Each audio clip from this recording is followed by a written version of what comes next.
வணக்கம் நண்பர்களே. மோகன மை எப்படி செய்வது? ஏன்னா வசியம் என்பது நம்மளுடைய நினப்ப தான் அவங்களுக்கு அதிகமாக இருக்குமே தவிர, மோகனம் தான் நம்மளை கண்டு மயங்க வைக்கிறது. இந்த முறையை செய்து பாருங்கள், கண்டிப்பாக வெற்றியாகும். இதற்கு அமாவாசை அல்லது பௌர்ணமி அன்று கஞ்சா செடிக்கு நீங்கள் காப்பு கட்டி எடுத்து ஒரு புது செடியில் போட்டு நல்லா கருக்கி, புனுகு, ஜவ்வாது, கோராசனை, குங்குமப்பூ, பச்சை கற்பூரம், கஸ்தூரி இது நீங்கள் அனைத்தும் சேர்த்து நல்லா மை போல் அரைத்து ஒரு டப்பில் எடுத்து வச்சுக்கோங்க.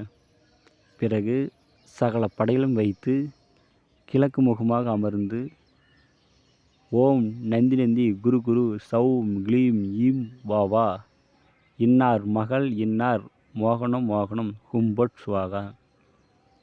நீங்கள் உங்களுக்கு யார் மோகனம் ஆகணுமோ அவங்களோட பெயரை இன்னார் மகள் இன்னார் அந்த இடத்துல சேர்த்துக்கங்க. சேர்த்து மோகனம் மோகனம் கும்பட் சுவாகா அப்படின்னு சொல்லுங்கள். 1008 உரு போடுங்க. 3 நாள் ஜெபிங்க. ஏன்னா அப்போ தான் மைக்கு உயிர் வரும். 3 நாள் ஜெபித்த பிறகு அந்த மையை நீங்கள் திலகமாக வச்சுட்டு போகும் பொழுது, நீங்கள் யாரை நினச்சி அந்த மையை வச்சுருக்கீங்களோ அவங்க உங்களுக்கு மோகனம் ஆகுவாங்க, உங்களுக்கு வசியம் ஆகுவாங்க.